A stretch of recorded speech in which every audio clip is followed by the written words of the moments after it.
নদীতে গোসল করতে গিয়ে ভাইরা পড়ে গেছে উল্টা ব্যাঙের মতন, কোনো সন্দেহ নেই, অবিকল কপি গাইজ। তো হেই গাইজ, আসসালামু আলাইকুম, কি সবার কেমন আছেন? তো আজকে সকালে আমি বসে বসে ভাবতেছি আজকে কাজে জানি আজকে কন্টেন্ট কি বানাবো।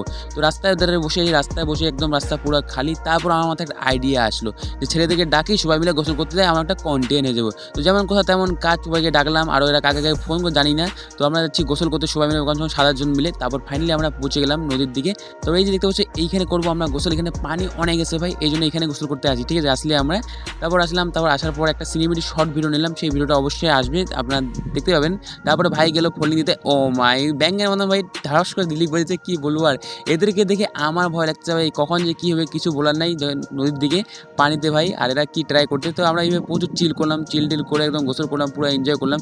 তো ফাইনালি আমাদের গোসল করা হয়ে গেলো কমপ্লিট। চলে যাচ্ছি আমি বাড়ি যাওয়ার পথে ভাই প্রচুর রৌদ্র করতে, প্রচুর গরম করতে, এই জন্য সবাই গামছা বেঁধে নিয়েছে মুখে, আর কারো মুখ দেখা যায় না, কি বলবো আর। তারপর বাড়ি এসে ঘুমাইছি, বিকেল 4টার দিকে উঠলাম। ওঠার পরে আমার প্রচুর জোরে খিদা পেয়েছে। তারপর আমি কী করবো, রান্নাঘরে গেলাম, রান্নাঘরে দেখি কিছু নেই। তারপর আমি মুড়ি নিলাম একটা টিফিনতে, মুড়ি নেওয়ার পরে পেঁয়াজি কাটলাম, লঙ্কা কাটলাম, তারপর এগুলো কাটে ঝালমুড়ি রেডি করে বেডরুমে যে ফ্রিজ থেকে ঠান্ডা পানি বের করলাম, কারণ প্রচুর জোরে গরম করতে ঠান্ডা পানি আর ঝালমুড়ি প্রচুর টেস্ট করবে।